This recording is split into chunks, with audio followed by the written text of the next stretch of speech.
Angelo Mathews has been timed out. Sri Lanka have lost to Bangladesh. Sri Lanka are at the World Cup. There's an interim board running Sri Lanka cricket.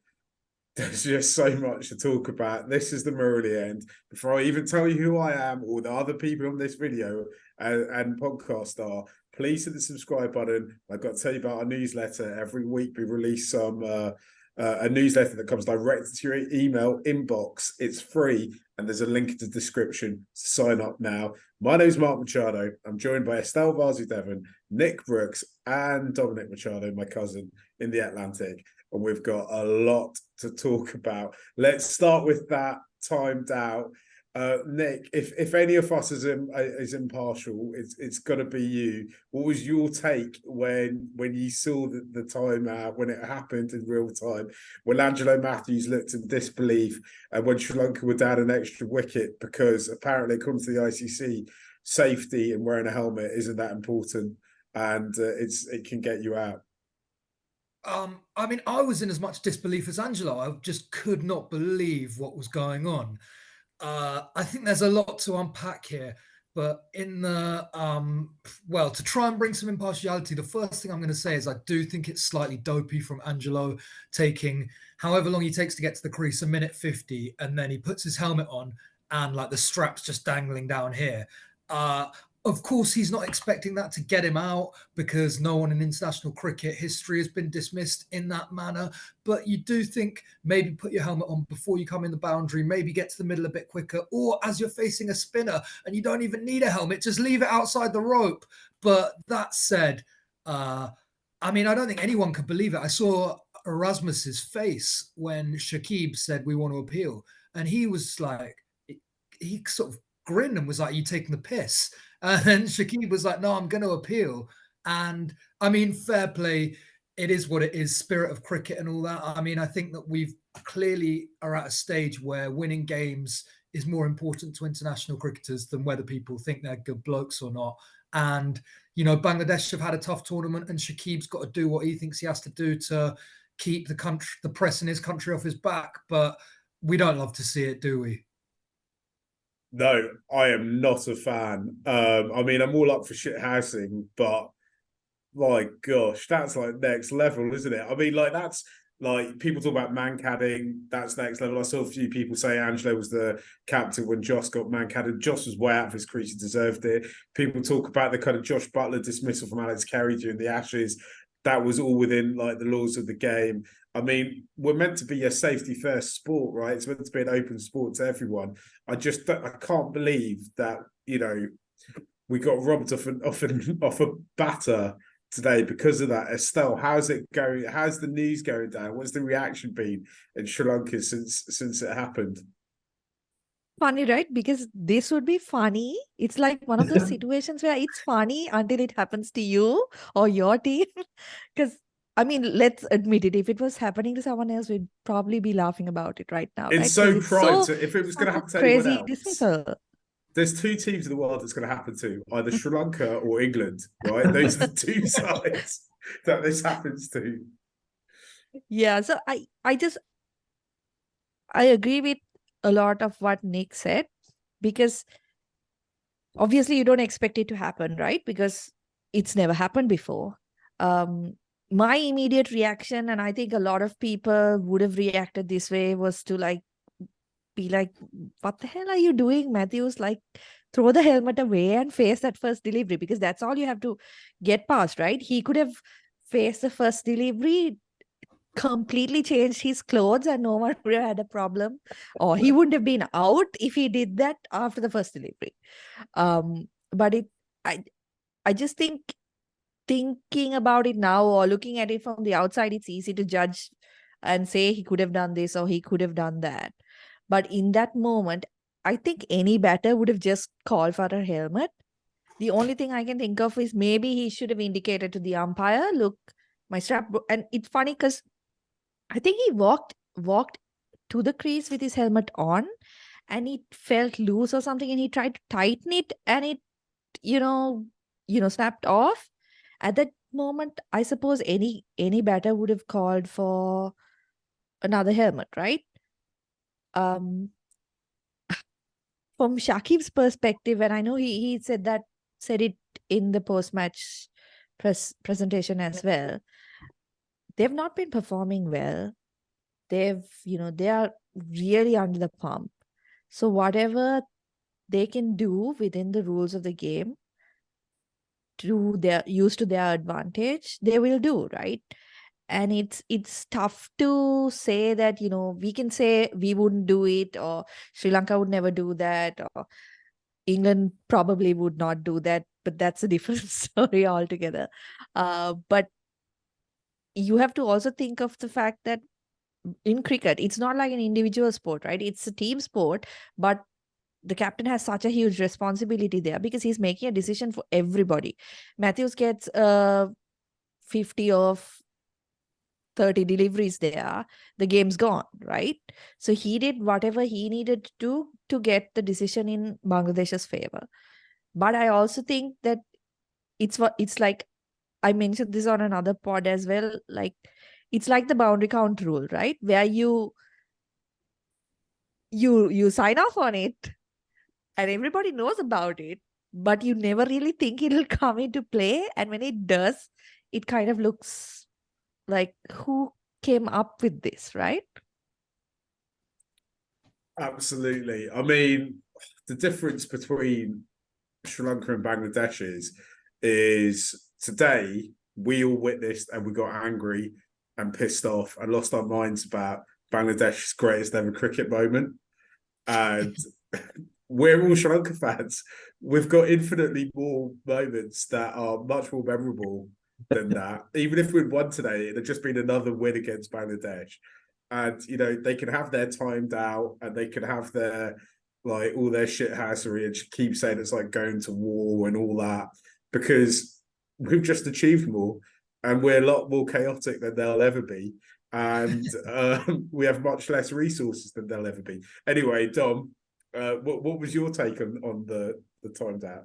So, I think I agree with a lot of what Nick and Estelle were doing, but I guess my take on it is that it epitomizes the shambolic nature of Sri Lanka's campaign, right? 36-year-old Angelo Mathews sauntering in and being timed out, right? It was sort of a metaphor for us being timed out of the World Cup, Angelo being timed out of his cricket career, and just the board, right, as of yesterday, being timed out of their job.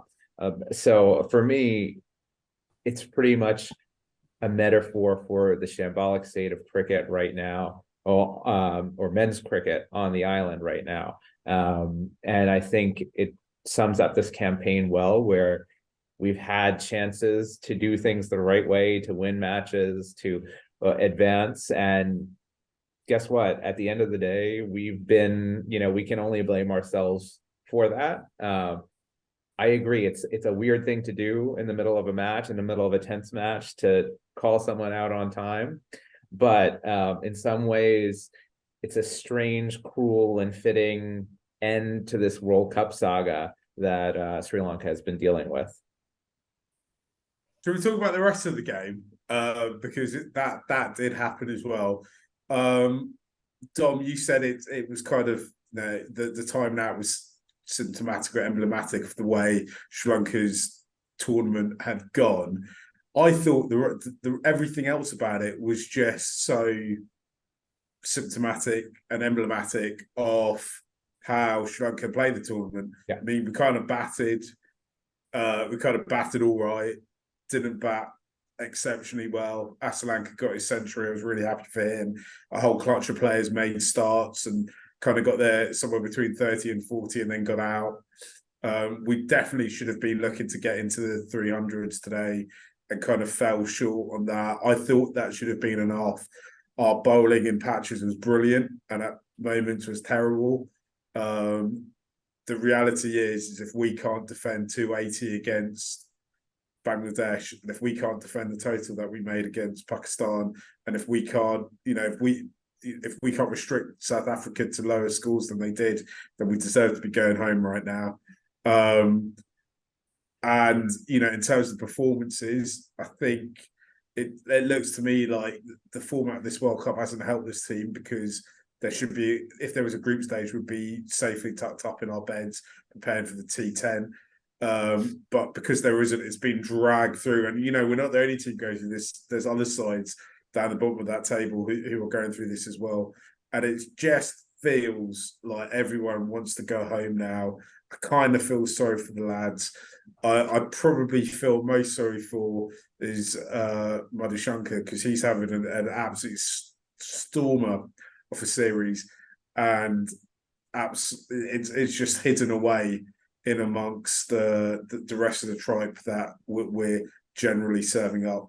It wasn't a good day for us at all, was it, Nick?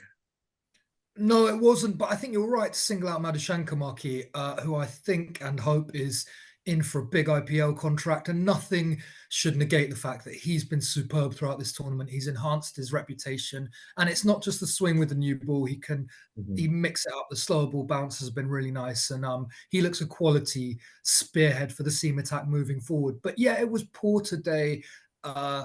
I've got to kind of single out Kusal Mendes on this occasion. I'm not sure what's going on with the approach. Like, he starts his innings really slowly, looking like he wants to bed in. And then I think for the 5th consecutive innings, he's out holing out to a spinner, just kind of picking the man at long on, not even really trying to hit it, just chipping it down his throat. And it just looks like another brain fade. And this is coming in a tournament where the first 2 innings that he played in India, he was just crushing pace. And then like to keep getting out playing stupid shots against the spinners that go right down fielders' throats is really frustrating, especially when you're a team's marquee batter. And anyway, so that happened, and Sri Lanka were well below par. And then it's the catching again, isn't it? I mean, the stat flashed up in the India match that Sri Lanka were bottom of whatever it was expected takes. Everyone else was somewhere between 70 and 85%. And then Sri Lanka were like 10% lower at the bottom of the pile. And there's 2 chances in the first 10 overs that should be taken that get dropped. And when you're trying to defend a subpar total, you just can't do that. And I mean, I could take the point that maybe this isn't naturally the best fielding side, but I think a lot of it comes down to effort. And I look back at history, and, you know, at the 1987 World Cup, Sri Lanka were the worst fielding side. And by 96, they were the best. And they just did that through pure hard work, repetition, and effort. And I think that's something this side could take a leaf from, because it's small margins, isn't it? And when you're not the best side and you're trying to edge out results, fielding can give you that 10% boost, or as we've seen throughout the tournament, 10-15% drop, where, I mean, you just feel that every 50-50 is going to go get shelled. And it's disheartening for the bowlers, and it's disheartening for the fans, isn't it? Yeah, absolutely. Estelle, can you talk to us about the fielding? Because one of our colleagues in the press call online, he really got stuck into the fielding coach. And me and you have talked over the years. It feels like we've been covering it for decades, but only about 18 months, me and you've been talking about Sri Lankan cricket consistently. We've talked a lot about fielding standards. I feel in general, the fielding's got better, but there's definitely a lot of room for improvement. I also think when you're talking about this, you also consider the fitness levels, because they seem to be a bit staccato with the team if you take it over a 3-year period, right? Yeah, you have to look at the fitness, I think, because it also comes down to the fact that when you've got one guy to hide in the field, you can stick him at, fine leg or third man and you're good, right? When you've got 4 or 5 of them, then it becomes a huge problem. I mean, someone could argue that maybe Asalanka shouldn't have been at short, was it extra cover, where he dropped Shakib. But then if added on to everything else, a captain has to also be thinking about those things, that becomes a real issue, right? It's strange, and I think we discussed this over WhatsApp as well. The ground fielding has been good, and I feel like they have, exerted a lot of pressure that way, especially the likes of Sadira Samaravikrama. He's been really, I think, electric in the field. But the catching has let us down in every game. And it's come at crucial junctures. Like today's game would have turned on its head if Sri Lanka got Shakib in that moment, right? And of course, it would have been one of the moments of the World Cup. Angelo Mathews gets under Shakib's skin, gets him out after all that chat about the timed out dismissal, right?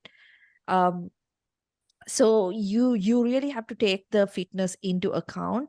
On the fielding coach, I think he's been with the team, I think, over the last 18 months. I would say when he's traveling with the team, because there was a period where he didn't travel with the team, but when he's traveled with the team, I feel like there's been more energy in the field, like we've seen in this World Cup, which we didn't really see in the tournaments preceding it. So I don't know, like I don't want to dive into technical aspects, because obviously guys who they bring in are qualified to do that job, right? I feel like you can't really place the blame on one individual.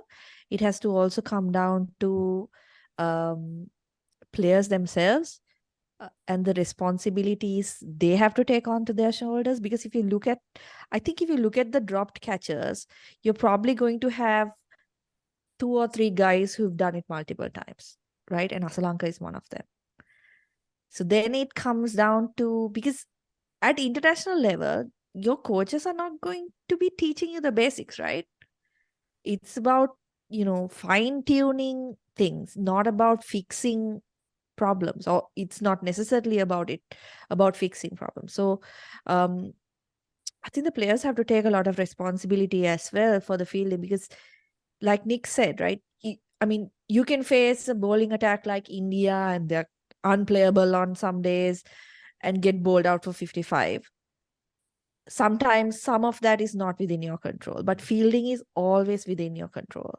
So I feel like players have to take a lot of responsibility for how badly we have fielded, not just in this tournament, but over maybe the last 9 months to a year.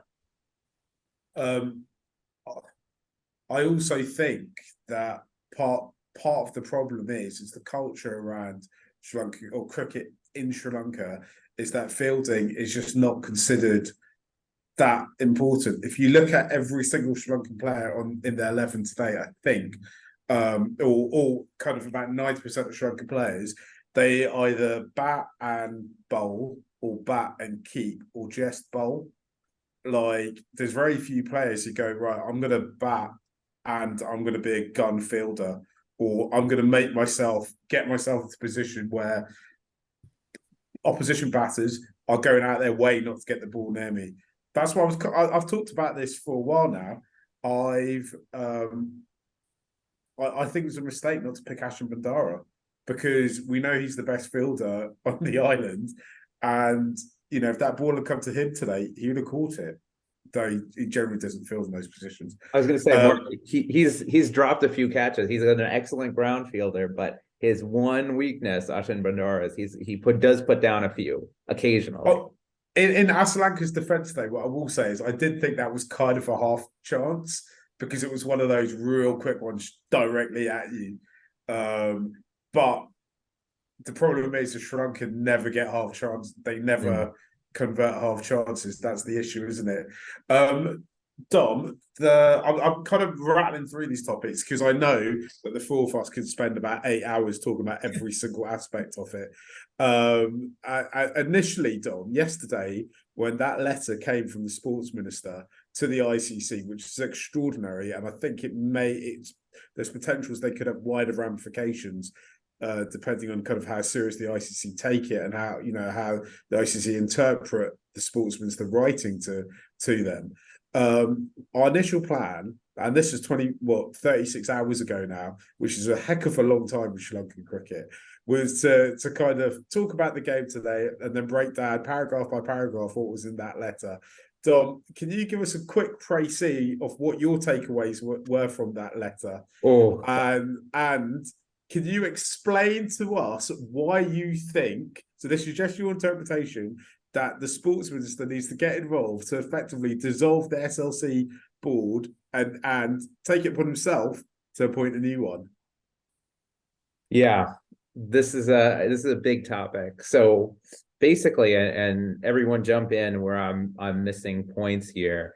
There are allegations that sports betting has potentially ruined, compromised the legitimacy of what SLC is doing, and that it is rotten on a number of levels. We also had the resignation of Mohan De Silva, the secretary of the SLC.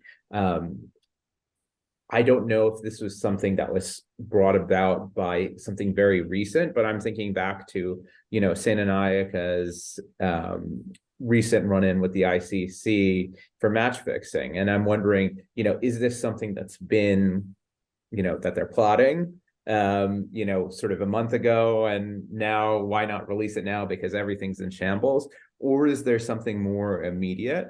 Of course, we have to remember that these are all politically appointed positions, right? So one of the things that naturally happens is their scapegoating, right? So, SLC isn't doing well, cricket isn't doing well at the World Cup. Sports minister feels a need to say, I am not associated with that. They're bad guys. We need to put someone else in charge, right? And of course, they choose Arjuna Ranatunga, right? So again, if you want to set the cats amongst the pigeons, right? Who are you going to pick? You're going to pick Sri Lanka's old school bad boy 1996 captain, right? So I think what's unclear to me here is there something that's happening like right now that we should be aware of? Is it a political reaction to everyone's going to blame me for our poor performance on the World Cup and I want to disassociate myself from that? Or is it there's been something rotten for a while and I just happened to be reaching out the day before a World Cup match and appointing an entirely new committee and asking for the entire board to be sacked? So for me, yes, the concerns about betting, surely there's something in it, right? We've heard whispers about it. We've had ICC investigations of cricket on the island, and we know that there's something there, but the timing and the sort of urgency of it makes me wonder if, this is effectively a political move to save face. Estelle, can you elaborate a little bit more on the betting links?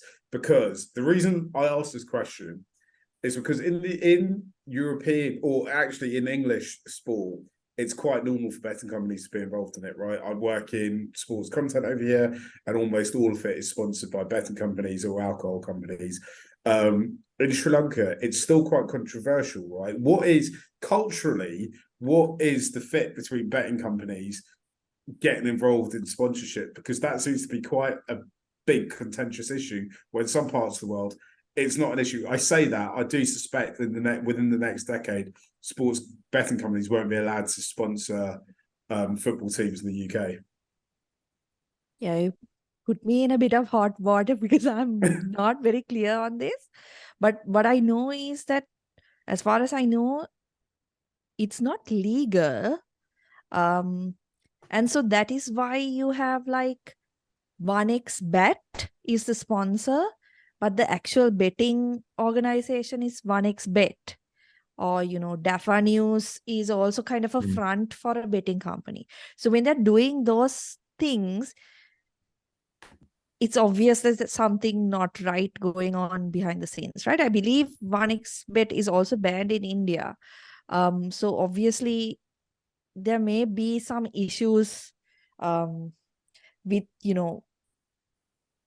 corruption and stuff that have happened with those companies that have led to the Indian board banning them or whatever, right? So that's what I know as of now. But like if you look at Sri Lanka, they are finding it really hard to get sponsors. I mean, Dialog was their sponsor for about a decade, and then it's not economically feasible to offer sponsorship in dollars when the dollar rate is fluctuating all the time in Sri Lanka, and it's almost doubled, right? Since January 2022 to now, the rate has almost doubled. So I think that was one of the key issues actually in Dialog pulling out of that sponsorship. Anyway, yeah. So Arjuna says a lot of things. but I wonder how realistic it is to actually implement those, because it's like you have to make money to keep the sport going as well. So what they do, I'll be interested to see. I just hope that it doesn't have an impact on, in the past, Arjuna has shown a lot of disdain, I would say, for T20 franchise cricket. And I hope that doesn't affect players, because we could, I mean, the worst case scenario, we could see like a spate of retirements if he does decide to kind of put a hold there. So it'd be interesting to see what happens in the coming days. And also, I mean, the women's team's been doing quite well. So I hope this kind of instability doesn't have an impact there. Nick, I saw pictures of you in the not too distant past with our interim, is he president or secretary? I can't remember what position he has. What do you expect the SLC under Arjuna Ranatunga might look like? I have got no idea, Marky. I mean, last time, as Estelle touched on, he was pretty combustive. He is not known to be a huge fan of Indian administrators or the IPL, which he compared to Maggie noodles, if I remember correctly. I can only hope, that his stance on that might have changed, because, as Estelle said, like if he starts trying to block NOCs for players playing in the IPL franchise tournaments, it could be really messy. But I think one thing is for sure, it'll certainly be exciting. And I'm looking forward to some Arjuna sound bites, if nothing else. Yeah, the problem is, of course, right, is I was going to say I'll never cards the table, but I'm not, I'm just somebody commentates and talks about the team. I think the future of Sri Lankan cricket is franchise cricket, right? It's the brightest players coming through are people who've been nurtured by IPL teams, apart from maybe Hasaranga, right? We're going to get a batch of players in the next 4 or 5 years who have been signed up by IPL sides very young. They're scattered on the island younger and younger and younger. And these players are going to be, they're going to come out of school. As soon as their big match is over, they'll be off into the pockets of whoever their IPL team is, and they'll be very well looked after.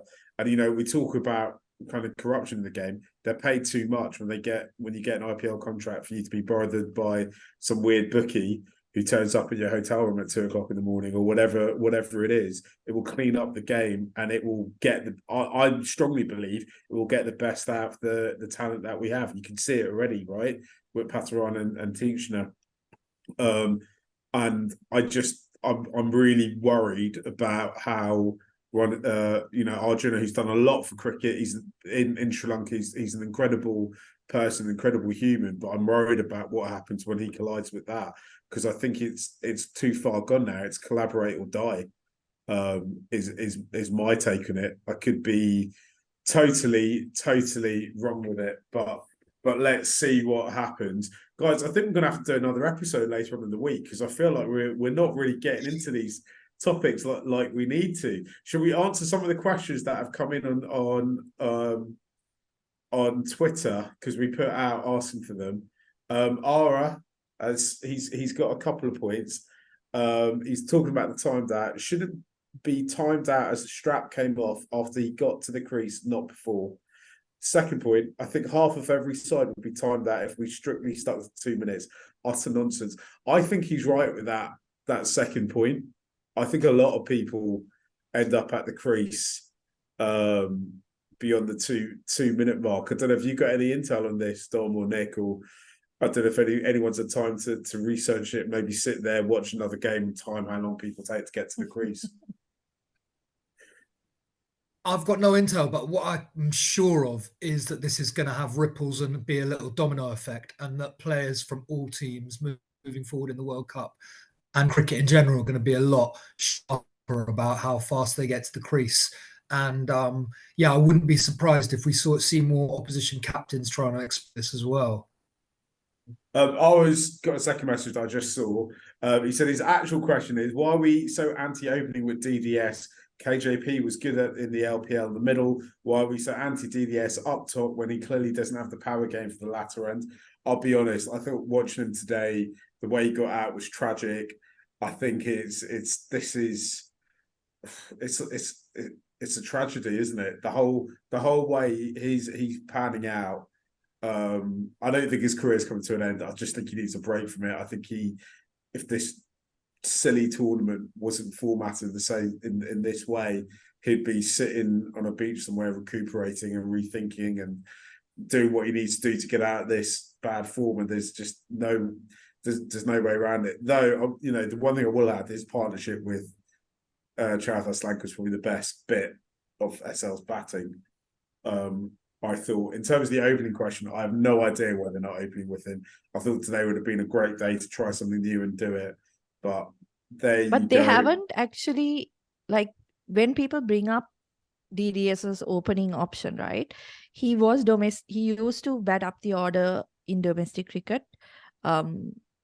Now I don't think they play enough domestic cricket to judge, but in limited overs cricket, he used to bat up the order. And I remember when he debuted for Sri Lanka as well, when he was pushed down the order, he has come out and said that he would prefer to bat up the order, right? Mm-hmm. And they did give him that opportunity, and I believe it was 2017 or 18. He got some runs, but he was always like, it was a stopgap. When the openers returned, he would go back, right? They haven't pushed him into that situation ever after that. So I think it's unreasonable for us to expect them to try that in the World Cup, because they haven't, like, in years, they haven't done it, right? So you're not going to suddenly think, no, let's, give him a shot up the order. I don't know. I can't speak for his technical ability, but I feel like if cricket is going to go this way, the way it has done in this World Cup, I don't see a place for him in the limited overs team. I know it might sound harsh, but I feel like as long as Sri Lanka is hanging on to the players who are making now with DDS, even with the T20 World Cup, the thing that's keeping him in contention is the fact that he can bowl. Otherwise, he would have been dropped, I think, a while ago. So as long as we keep holding on to players because they offer a bit from a second skill and are not doing their primary role properly, then we're going to have trouble. Yeah, I'll add on to that. If anything, if Sri Lanka has a surplus of anything, it's opening batsmen. They do not need someone else. And the sad part is we left some exciting talent at home. We all remember what Avishka did last World Cup, and he's sitting at home. Actually, I think I saw him sitting around the squad. Maybe I'm just imagining some guy who looked like Avishka, but the fact that they have struggled. Basically, Mendes has been opening with Nissanka the way that the opening partnership has been going, has been a travesty. And then you have young talent, someone like Cruz Poulet, who has shown a lot of talent, a lot of skill. And then in the future, you have other people too. Yeah, I was going to stop you there, Dom, because there's a question down the road asking for this.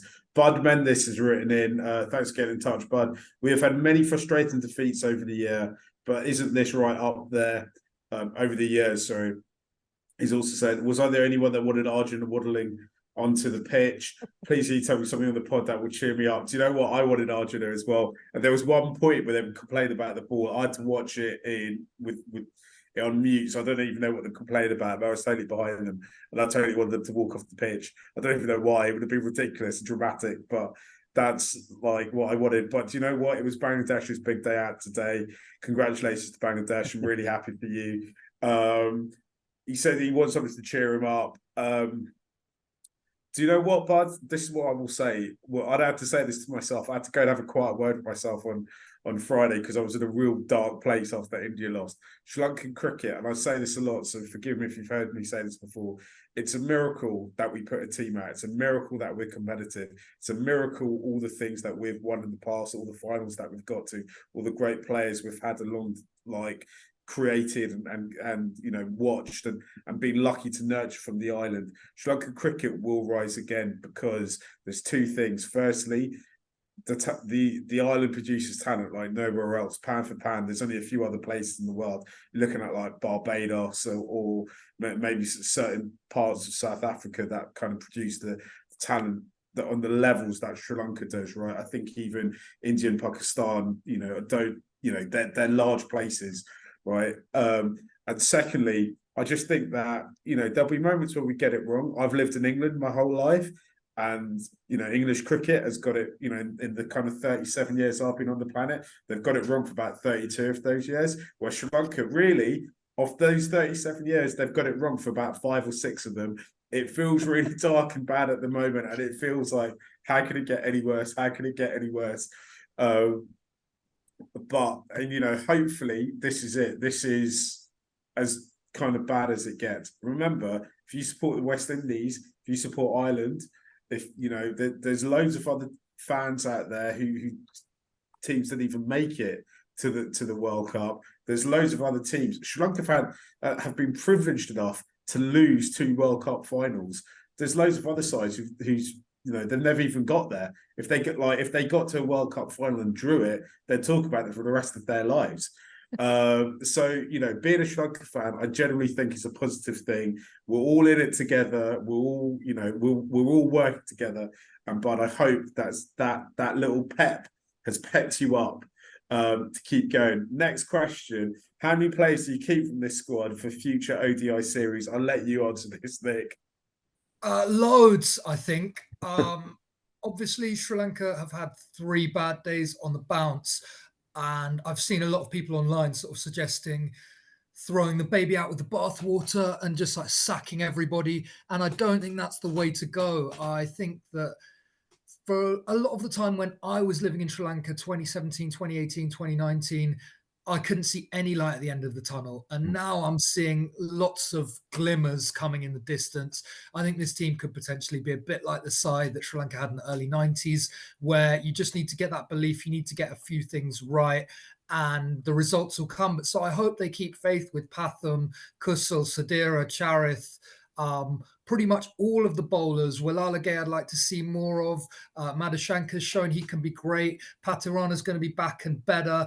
Kumara's showing glimpses of what exciting talent he can be. So I think the core of the team is there. And I think that probably some of the older players, possibly KJP, Dimuth, maybe DDS, we might not see that much more of in 50 over cricket.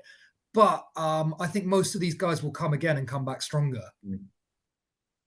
Yeah, I think that as well. Like if you look at the squad as a whole, I think maybe we can make the argument that all the 30+ players should go, apart from perhaps Chamira.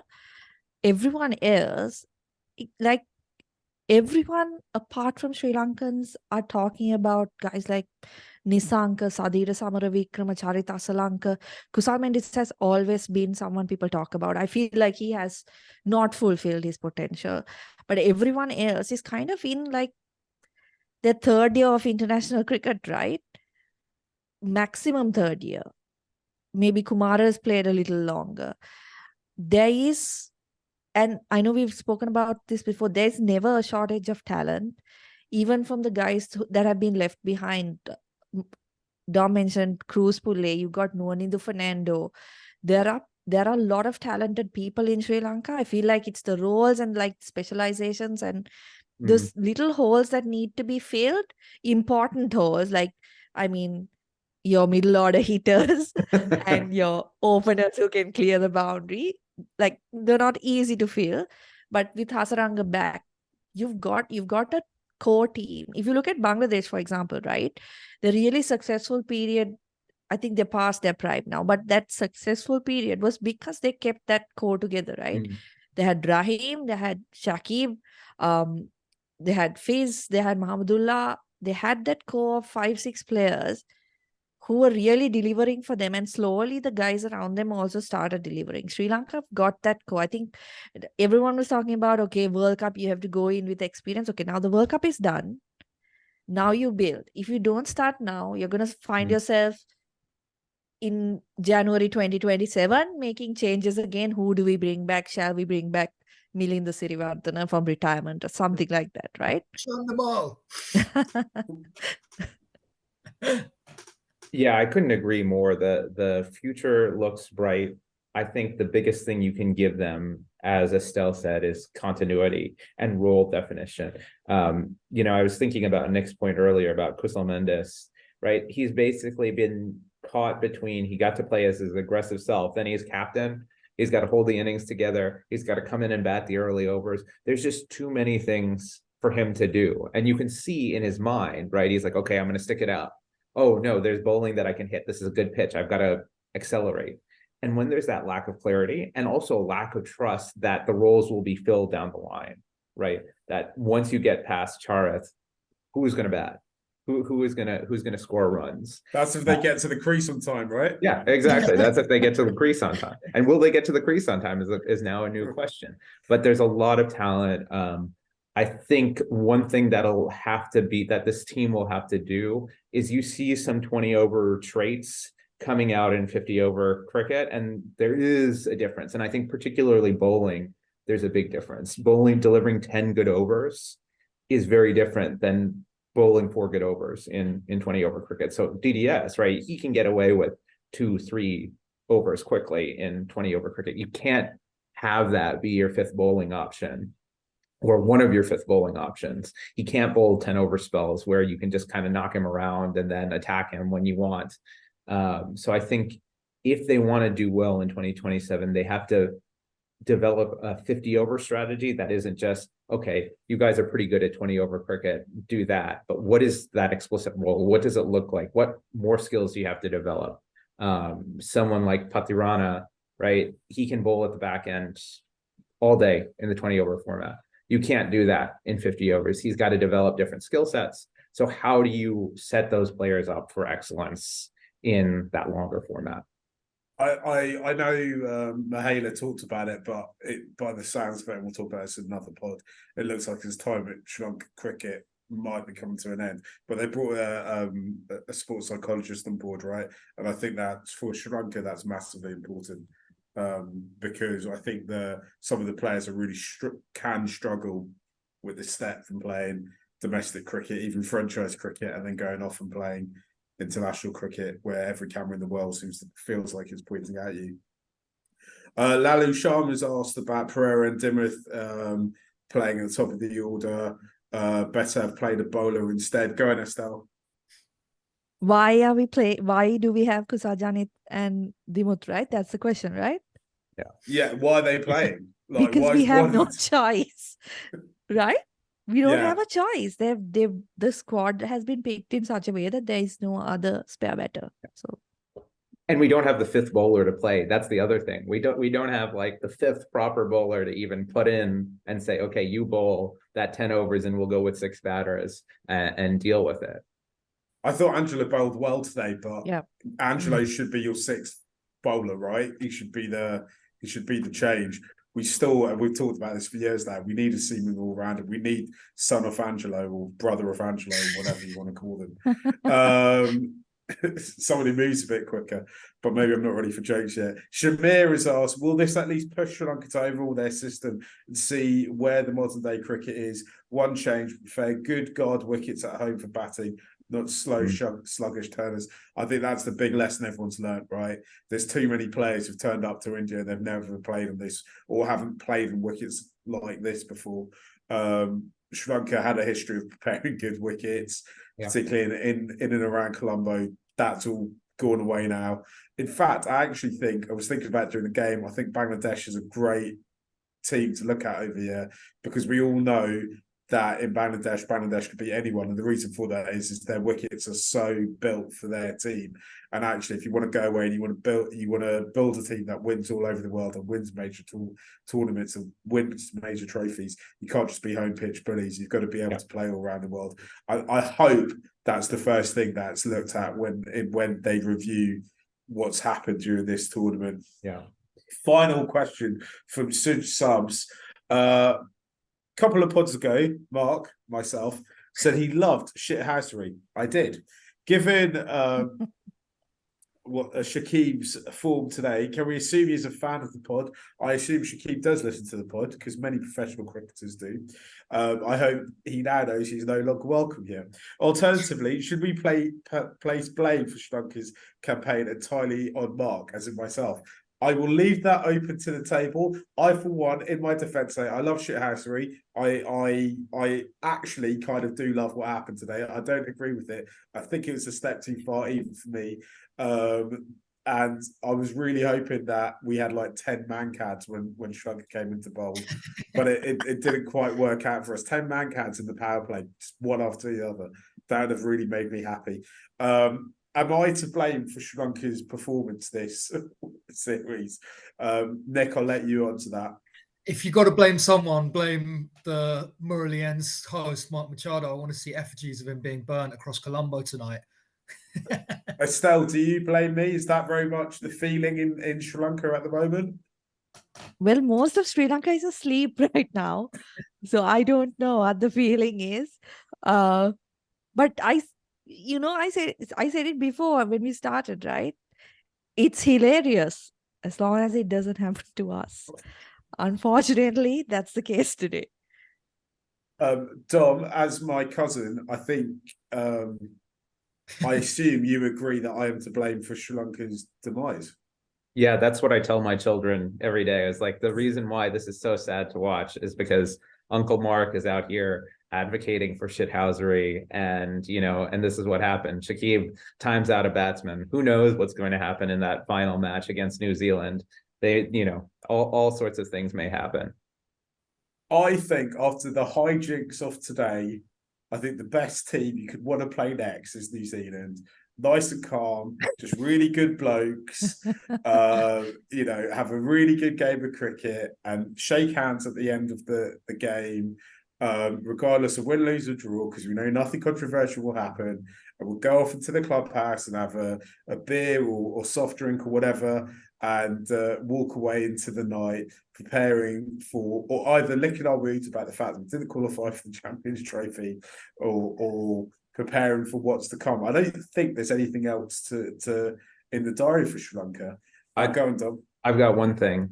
We've been talking about opener selections. The obvious best opener on the island playing right now is Chamari.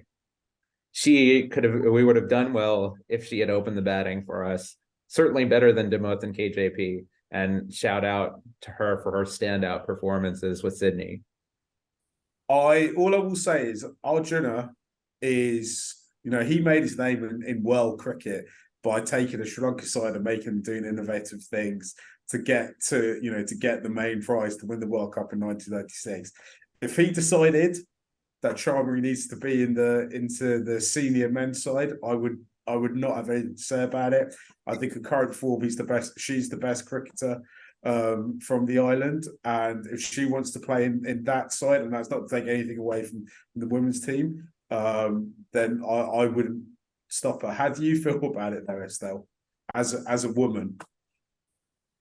Yeah, I don't know about that, because obviously conditions are different and everything's different, but she is, I think you're right in saying on form is the best cricketer on the island at the moment, right? I can't be happier for what she's doing in Australia, because there were so many people trying to justify the decision of her not getting picked for franchises, saying, oh, she has only 250s in the WBBL, she hasn't performed well there, she's struggled in the domestic cricket there, blah, blah, blah. But you pick on form, and she's, 6 games, 450s, I think, and 3 player of the match awards. So, yeah. She's the highest run scorer in the tournament. She would have scored more runs, but there's a couple of games without the bat second. So she couldn't, bat for the whole 20 overs. She's absolutely torn it up. She's blazing a trail for Sri Lankan cricketers. I think a lot of the boys could learn from her as well, because she's so super focused and so professional, and we've seen her over the years. One thing, definitely, now that you said it, something to learn about. I feel having lived my whole life here, that the main problem is in the mind for Sri Lanka. Sure, there are skills issues, right? But so many of them are confidence players. And Chamari is really, I think, proved that. The moment she scored a 50 in that first game, she knew this tournament was hers for the taking, right? Similarly, if you look at Kusal Mendis, I think it's gone the other way. He came in with, this fearless attitude, got great scores in the first couple of games.